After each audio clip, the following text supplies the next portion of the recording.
freedoms since August 4, 2019. I am particularly concerned about the political leaders who have been detained without charges. Freedom is indivisible. If we must preserve our freedom, we must fight for their freedom. If we must preserve our freedom, we must fight for their freedom. I am grateful for the clear and comprehensive order yesterday of the Supreme Court. The order will clear the many layers of dust that have unfortunately settled on our understanding of criminal law and the manner in which criminal law has been administered by our courts. I have never commented on cases that are sub judice, and I shall continue to adhere to that principle. To many of your possible questions on the case, the answers can be found in the lucid order of the Supreme Court pronounced yesterday. In the last 106 days, I was strong in spirit, and I become stronger because of the following. 1. My record as minister and my conscience are absolutely clear. Officers who have worked with me, business persons who have interacted with me, and journalists who have observed me know that very well. 2. My family trusts in God. 3. We have total confidence that the courts will ultimately render justice. Let us leave the matter at that and turn to the most pressing and explosive issue of the day, which is the state of the economy. The place to start is diagnosis. If the diagnosis is wrong, the prescription will be useless, maybe even fatal. Even after 7 months into the fiscal year, the BJP government believes that the problems faced by the economy are cyclical. The government is wrong. Let me repeat that. The government is wrong. It is wrong because it is clueless. It is unable to look for the obvious clues because it is stubborn and mulish in defending its catastrophic mistakes like demonetization, flawed GST, tax terrorism, regulatory overkill, protectionism, and centralized control of decision making in the Prime Minister's office. Please reflect on each one of the charges that I've made. In the days to come, I shall speak, give interviews, and write elaborately on each one of them. Nothing sums up the state of the economy better than the following series of numbers: 8, 7, 6.6, 5.8, 5, and 4.5. Those are the quarterly growth rates of GDP in the last 6 quarters. According to the BJP government, these signify Achhe Din. 8 to 7 to 6.6 to 5.8 to 5 and 4.5 is Achhe Din. The third and fourth quarters of 2019-20 are not likely to be any better. We will be lucky to end the year if growth touches 5%. And please remember Dr. Arvind Subramanian's caution that 5% under this government, because of suspect methodology, is not really 5%, but less by about 1.5%. The Prime Minister has been unusually silent on the economy. He has left it to his ministers to indulge in bluff and bluster. The net result, as the economists put it, is that the government has turned out to be an incompetent manager of the economy. Those are the words of the economists. Incompetent managers. The investors of the world and the bankers, the rating agencies, and the boards of directors of companies read The Economist, the Wall Street Journal, and Time. They also pay close attention to numbers. Every number, and I repeat, every number points in the direction of a floundering economy. I don't want to overload you with numbers. Here are some numbers. IIP, 4.6 to 4.4 to 3.9 to 2.4. Credit growth to MSME, 0.9 minus 0.4, 2.3, 2.7. Manufacturing, minus 1.2, 1.7, minus 1.4, minus 0.7. Core sector, 4.8, 4.3, 4.4, 0.2.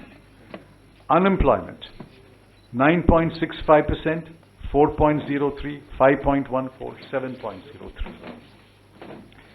There are many more. You have reported many of them. Just go back and look at your data. The government alone is in denial. Rural consumption is down, according to the NSSO. Rural wages are down. Producer prices are down, especially for farmers. Daily wage earners get work for no more than 15 days a month. Demand for Maganrega is up. Fast-moving consumer goods, both durable and non-durable, are selling less. Wholesale prices are up. CPI is going up. Onions sell at rupees 100 a kg. Of course, the finance minister, does not eat onions. What do these point to? There is less demand among the people because they have less money and less appetite to consume due to uncertainty and fear. Today, for the first time, the Reserve Bank of India, in a matter of 7 months, has reduced its forecast from the original 7.4 that was made in February 2019, reduced to 7.2 in April 2019, reduced to 6.1, I think a month ago, and today reduced to 5. I cannot recall an instance where between February 2019 and December 2019, the Reserve Bank of India reduced its forecast from 7.4 to 5. This is unprecedented. Either the Reserve Bank was completely incompetent in making its first assessment in February 2019, or the government has been extremely incompetent in managing the economy in the last 8 months. Unless demand increases, there will not be increased production or output or increased investment. Plant load factor of all thermal plants is 48%. What does that mean? If 1/2 of installed electricity capacity is shut down, there can be no greater disaster. 1/2 of your installed electricity capacity today is shut down. We are not producing electricity because there is no consumption of electricity. There is no consumption of electricity because nobody wants to produce any goods. 1/2 of your electricity capacity is shut down. Government is calling the present slowdown cyclical. Thank God they have not called it seasonal. It is structural, and the government has no solutions or reforms that would address the structural problems. I'm not even sure they understand the difference between cyclical and structural. The UPA lifted 140 million people out of poverty between 2004 and 2014. The NDA has, since demonetization in 2016, pushed millions of people below the poverty line. The economy can be brought out of the slowdown, but this government is incapable of doing that. The economy can be brought out of the slowdown, but this government is incapable of doing that. We think that the Congress has the ideas, but nobody will listen to us. I believe that the Congress and some other parties are better equipped to pull the economy out of the slowdown and push economic growth. But I'm afraid, my friends, we have to wait for better times. Yes, questions? Yes. Who's moderating? Please, he will moderate. Government has come up with a plan of disinvestment of very important Please keep quiet here. There's 5 or 6 of you, please. Yes. Government has come up with a plan of disinvestment of many important units, which also includes the Bharat Petroleum. How do you see this? The Bharat Petroleum is a scandal. Mr. Jairam Ramesh has already pointed it out some months ago.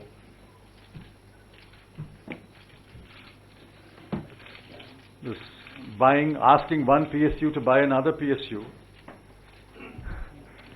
is an accounting maneuvering. Government's coffers are filled. That doesn't make any difference to the organization or the company or the economy. Let us see who buys BPCL. That will give you the clue about where the scandal lies. Anand. What?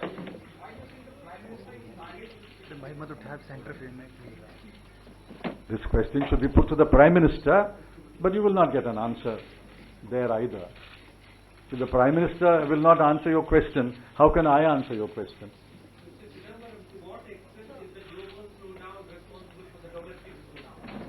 Global slowdown is responsible to the extent that it affects our exports. But exports are only one of the 4 drivers of the economy. The other 3 are entirely the responsibility of the Indian government. Sanjeev ji. Sir, draw your attention towards the onion prices. You've been sarcastic about the finance minister. I was not sarcastic. I was quoting her. Yes.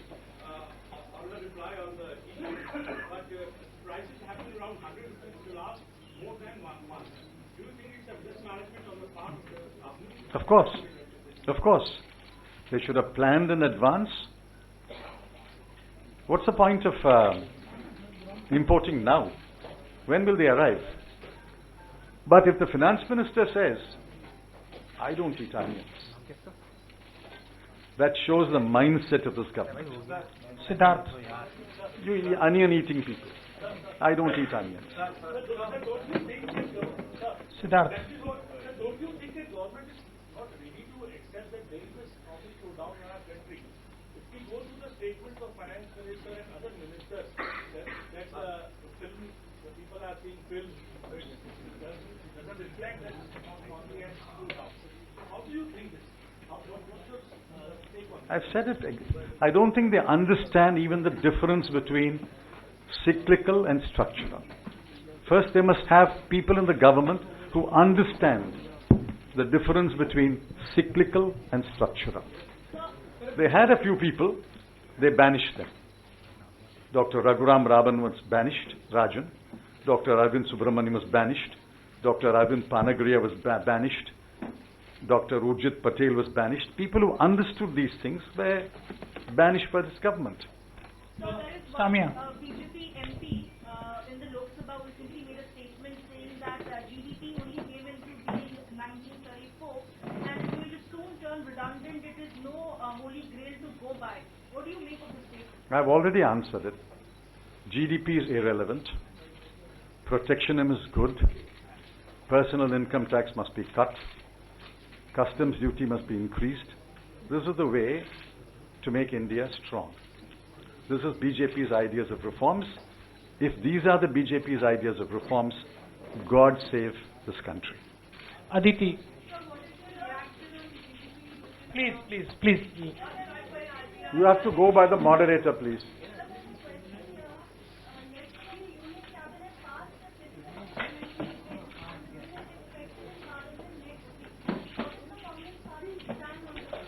I was told, you can verify this from the party leaders, I was told that the Congress party will oppose the bill. Asim. Please listen to the moderator.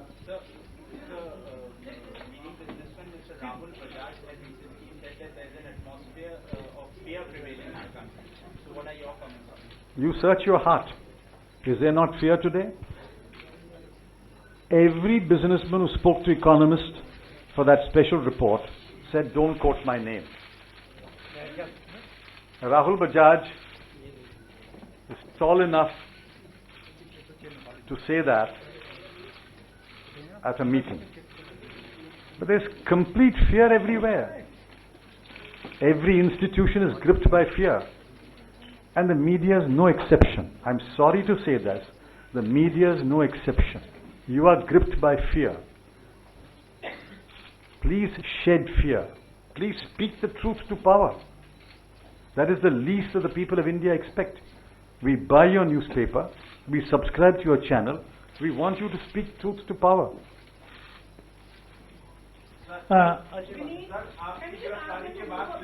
Please go by the moderator, please. Sir आपकी गिरफ्तारी के बाद से Congress party लगातार ये कह रही है कि ये बदले की राजनीति के तहत आपको भेजा गया। सर आपका क्या रिएक्शन है? What is it?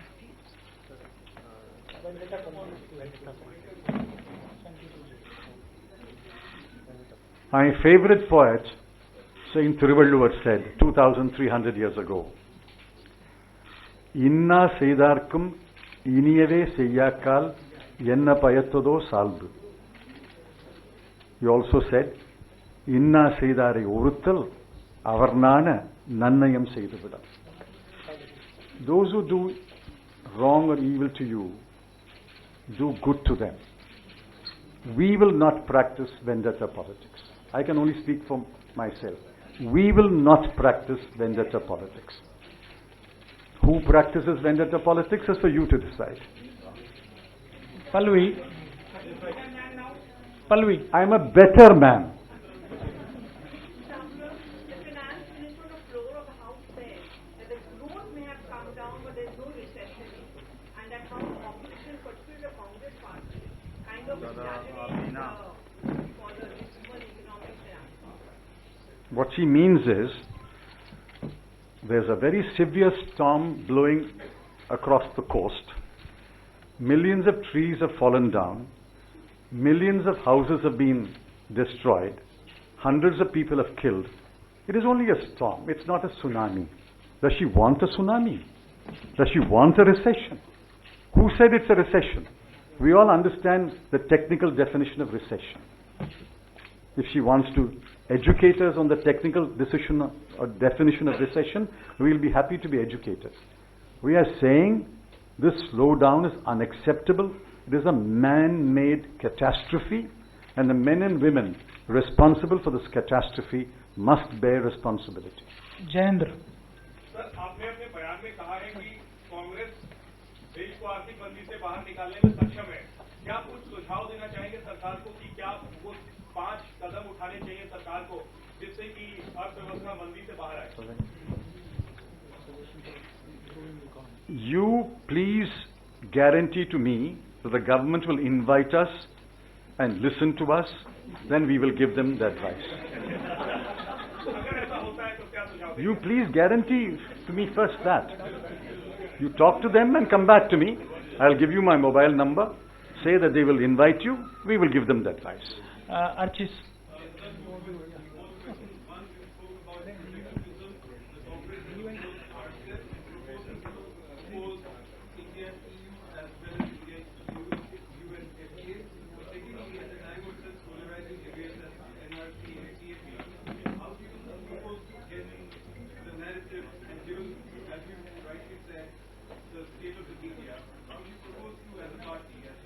Narrative about the economy. Just talk to people. Go to the mandis. Go to housewives. I've got a long email today from a fairly well-to-do lady who runs a business. The business has been shut down. And she sent me an email why the business was shut down. Now, this is not a shopkeeper or a street vendor. This is a fairly well-to-do lady who runs a fairly successful business. Shut down. She tells you why. Please talk to them. Even better, spend a few days where I was, and you will know what is the position in Uttar Pradesh, Bihar, Jharkhand, Chhattisgarh and Orissa. On another occasion.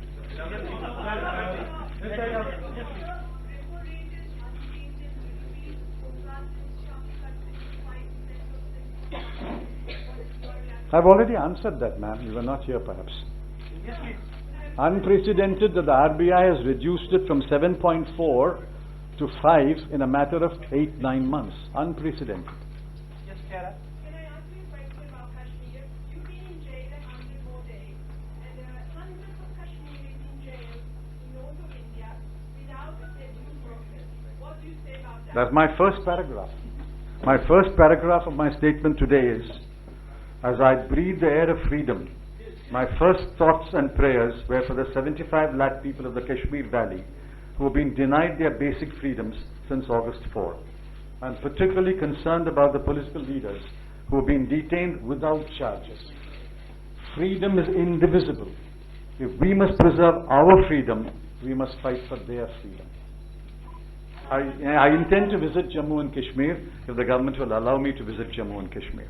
Chidambaram, what is your response to when the BJP Please listen to the moderator. when the BJP government constantly says that we have been following what the UPA couldn't do in their legacy? Half of the time they keep saying it's a tainted legacy, whether it's the PSU or they put out the CC scan. What is your response? Why do they want to follow our legacy? They are wiser people. They are more intelligent. They've got a bigger mandate. Why do they want to follow our legacy? Is it because they can't create their own legacy? The legacy is what they will leave behind. And what they are leaving behind is an economy in ruins. Yes, please. Sir, the way the Kashmir has been handled, as a former Home Minister, do you think there is a risk involved? Yes, but not for today. That's for another day. Yes. So few days back, Yes. Mr. Yashwant Sivan posted there is a death of demand in this economy. Do you think it's a signal of collapsing economy? I've said the same thing. There is no demand today. People don't want to buy because they have less money and they're less confident about the future. It's a well-established behavioral fact that when you have less money and you are less confident about the future, you buy less, you spend less. Listen to him, please.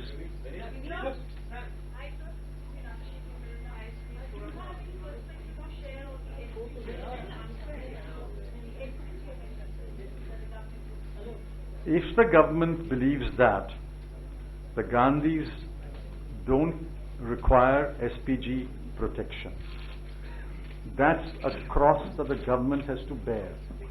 Let me make that very clear. If the government believes that the Gandhis do not require or deserve SPG protection, that is a cross the government has to bear. But the Gandhis have been extremely graceful and said, fine, if that's your decision, so be it. Anurag. Sir MOS finance ने कल ये कहा कि जिस sector में जो कदम जरूरी थे वो हमने उठा लिए हैं और 2025 का जो 5 ट्रिलियन इकोनॉमी का दावा है वो हम अभी भी कर रहे हैं, उसको हम हासिल करेंगे. There is a definitional problem. Is it 5 trillion in nominal terms or is it 5 trillion in the exchange rate terms? So leave that definitional problem out. Yes, sir. Day before yesterday, Dr. C. Rangarajan, former governor, Reserve Bank, former chairman, Economic Advisory Council, has said it will take us 8 years at the current rate of growth to achieve 5 trillion. So let the MOS Finance please invite Dr. Rangarajan. Please give them your channel or paper. Let them debate it. Let the MOS Finance debate Dr. Rangarajan. Apart from being the home finances, you have to be also home minister. Today, across the country, there are hugely great streams of property rent women have increased like anything. Even the sitting union ministers are saying that they are feeling scared as mothers for their daughters. What to make of the situation of the law and order today? Unprecedented situation has happened in Hyderabad. At the same time, also now the rape is going to court and she's been going alive. So what's the make of the law and order? I'm shocked. I'm ashamed. Yesterday, in one newspaper, I found 6 incidents of rape and lynching. In one paper on one day, 6 incidents of rape and shameful. Shameful that a section of our people think that they can get away with these acts of impunity. It's a complete breakdown of law and order in many parts of India. What is the police doing? Where is the fear of law? Shameful. Government is silent. On the one side, the economy is going down. The other side is that the prices are also going up, especially the consumer prices are going up. And this situation is a very peculiar situation because the economy is falling and the prices are going. There is no demand. So how do you see this web? It's not so confusing as you think. It can happen. Economic growth can slow down, demand can slow down. Simultaneously, prices can go up because of one, fall in production as a result of fall in investment, hoarding, illegitimate activities. It can happen. So it's not so confusing. Apparently it is contradictory, but it's not so contradictory. The government, if it's a competent manager, will be able to handle it, will be able to manage it. I'm not saying there has to be an overnight miracle, but you must know how to deal with each one and bring the situation under control. Yes, please. How do you see the judicial role in your case? I don't comment on my case. And I've been told, please don't comment on your case. Yeah, this. You started your statement talking about Kashmir. Yes. So in Kashmir, government has been saying everything is fine. They've already been statements and the few words that are coming from there suggest otherwise, and people have also been questioning that why our peaceful protest is not being registered. Would you draw any parallel between the treatment of economy and the treatment of, saying the situation is normal in Kashmir? No, I won't draw a parallel. As far as the economy is concerned, the reason is incompetence. As far as Kashmir is concerned, the reason is arrogance. In Kashmir, it is a ill